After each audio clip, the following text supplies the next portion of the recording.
Welcome again.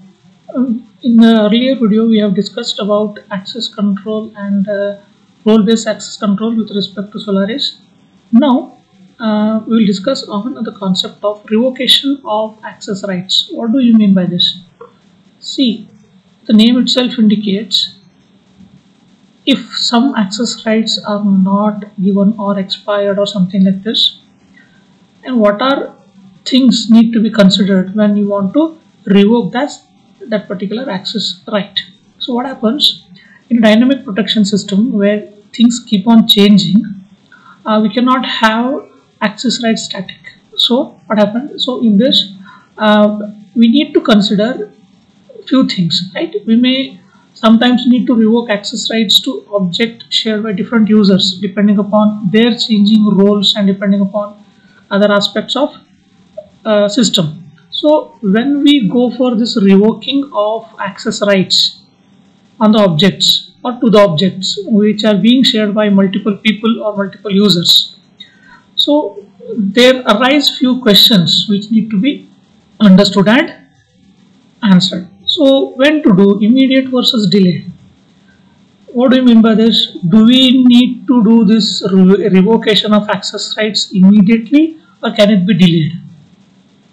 If delayed, can you find out when it will take place? So time we have to think of, because if time critical systems we cannot delay it. So we need to decide on whether it is immediate or delayed.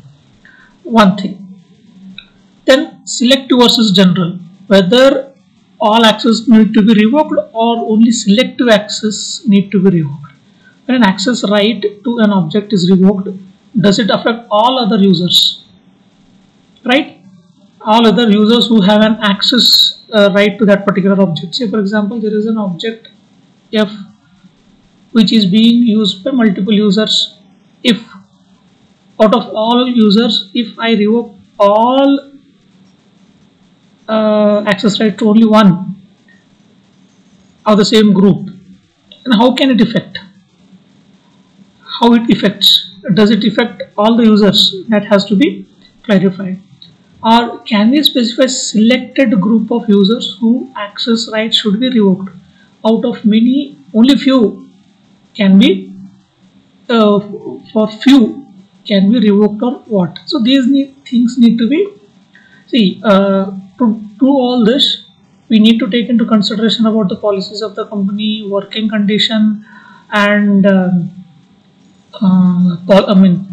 roles of that particular group of people or a person for whom we are selectively or in general revoking the access rights. Partial versus total can be subset of the right associated with an object to be revoked or all the access rights to be revoked for that particular object. That need to be understood and answered. Only few out of 4 access rights, let us consider. Only 2 are revoked and 2 are kept as it is, which means we will not be allowing. Depends on the system. So temporary versus permanent.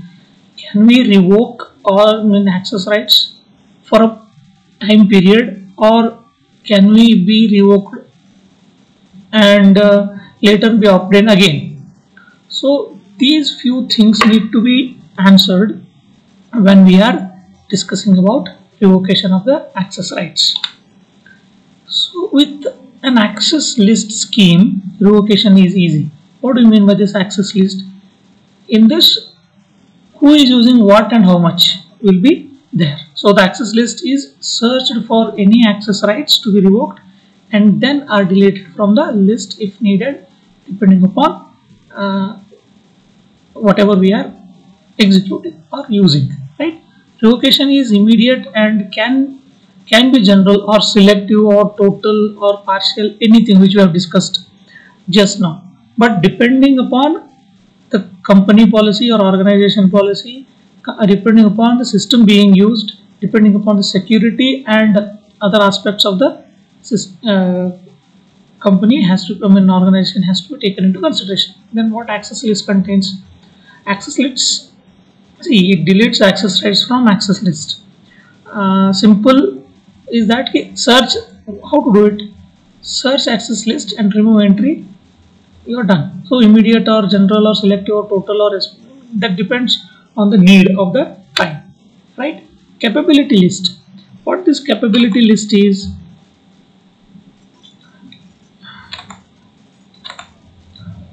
see, capabilities are nothing but however present much more difficult revocation problems, as we have discussed earlier. Since capabilities are distributed throughout the system, we must find them before we can revoke them. We need to understand, so from the access list we need to find what to be revoked and what not to be. So these especially schemes that implement revocation for capabilities include few of the things which are being seen on the screen, that is requisition, back pointers, indirection, and keys and all. Let's see what these are. What this requisition is. Requisition is nothing but periodically the capabilities are deleted from each domain. From every domain, capabilities are removed or deleted. If a process wants to use a capability, it may find that capability has been deleted. The process may then try to reacquire the capability. If access has been revoked, a process will not be able to reacquire that capability. If it is not revoked, it can occupy the capability. Then comes, what do we mean by this back pointers? See, a back pointer is nothing but a list of pointers is maintained with each object. For every object, a list of pointer is maintained. What it points to, this is pointing to all the capabilities associated with that particular object, right?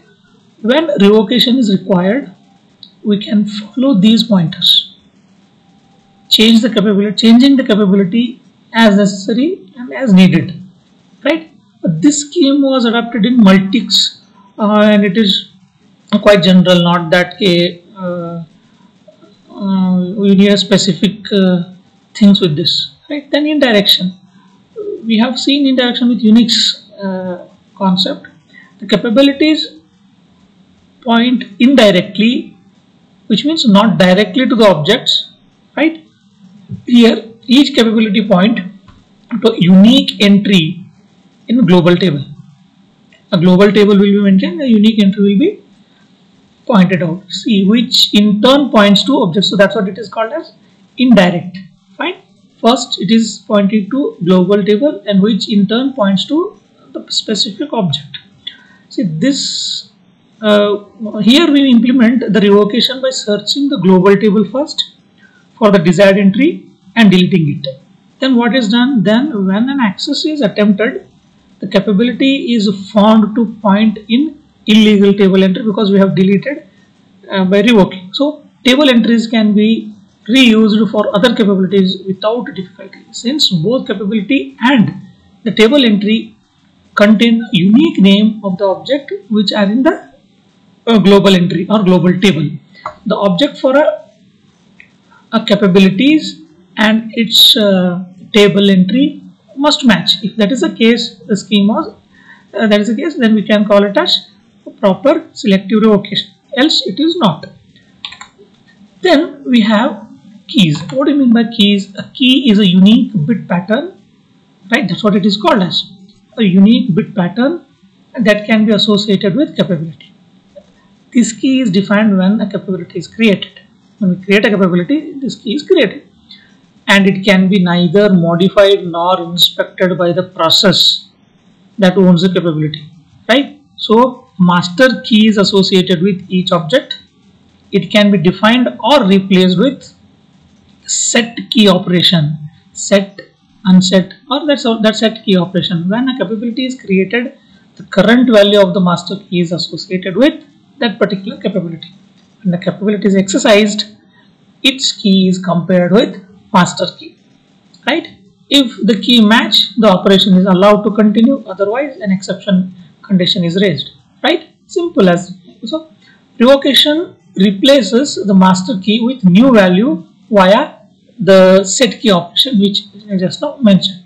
So invalidating all previous capabilities of a particular object, right? So this scheme does not allow selective revocation, since only one master key is associated with the entire object.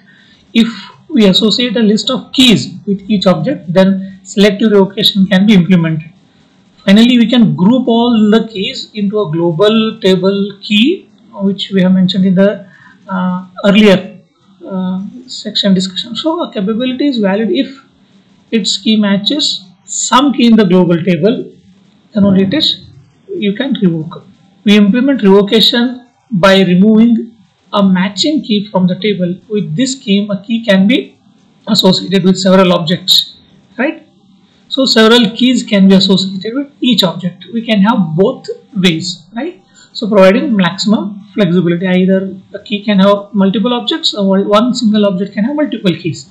So in key-based scheme, the operations of defining keys, inserting them into list, deleting them from list should not be available to all users. It is privileged work. So in particular, it would be reasonable to allow only the owner who has created a file or owns that particular resource, owner of that particular object, to set the keys for the object. This choice is completely depends on the policy decision that a protection system can implement, but should not be defined. So this is how we can revoke the access rights of the object.